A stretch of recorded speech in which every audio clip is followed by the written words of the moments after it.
Think about your favorite superhero for a second. Do they wear capes, sling webs, or move through the shadows like a ninja?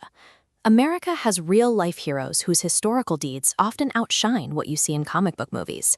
These stories took place during a time called Reconstruction. It was the years following the Civil War when newly freed Black Americans worked to build a new nation from the ground up. Today, we're looking at 3 high-stakes missions: hijacking a heavily guarded warship, taking over a former enemy's office, and building a gift for children that is still used in every neighborhood today. History is more than a list of dates to memorize. It is the story of the people who shaped the fair and free world we live in right now. Our first hero is Robert Smalls. By the age of 12, Robert was already a true expert on the water, but when the Civil War began, the Confederate Army forced him to pilot a ship for the side fighting to keep him enslaved. He piloted the Planter, a side-wheel steamer the Confederacy turned into a warship, bristling with cannons. One night, the 3 officers went ashore to sleep. Robert and his enslaved crew were left alone on deck. Knowing they would face execution if they were caught, Robert and his crew spun the wheel and steered the ship into the dark harbor. Robert put on the captain's hat and used the secret whistle signals to trick the guards at the enemy forts they passed. As they reached the Union blockade, they raised a white bedsheet as a flag of surrender. The daring plan worked. Robert delivered 16 people to freedom and handed the ship over to the North, earning a $1,500 reward for his bravery. After the war, Robert used that reward money to return to his hometown in South Carolina and buy the very house where he had once been enslaved. He then entered the world of politics, winning an election to the U.S. Congress, where he spent years writing laws that governed the entire nation. Robert Smalls went from steering a stolen warship for his own survival to steering the government toward a more equal future for everyone. While Robert Smalls worked in the House of Representatives, an equally historic scene was unfolding in the Senate chamber of the Capitol building. This is Hiram Rhodes Revels.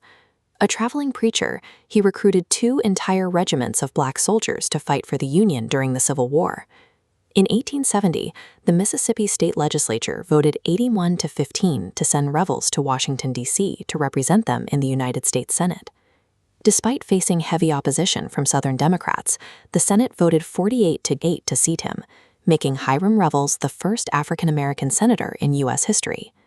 Revels took over a seat that had been completely empty since the start of the Civil War nearly a decade earlier. The last man to hold that seat was Jefferson Davis, the man who had left the Senate to become the president of the Confederacy. Now, the seat of the Confederacy's leader belonged to a Black man. By taking this specific seat, Revels turned a symbol of the old, divided South into a platform for a new and inclusive America.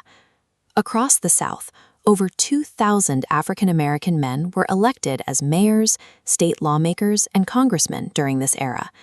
Before the war, many Southern states had passed laws that made it a crime for Black people to learn to read or write. These newly elected leaders used their new positions and state tax money to rewrite the rules of their communities. They established the very first systems of free public schools in the South, opening classroom doors for Black and white children alike. These lawmakers treated education as a fundamental right, ensuring every child had the tools to read, write, and decide their own path. These leaders stepped into the halls of power to build the fairness they wanted to see, proving that African Americans have always been a force in our democracy. The next time you sit at your desk in school, remember that people like Robert Smalls and Hiram Revels fought to make sure that desk was there for you. If you were in charge of making laws today, what would you change first to help people around you? Go ahead, raise your hand.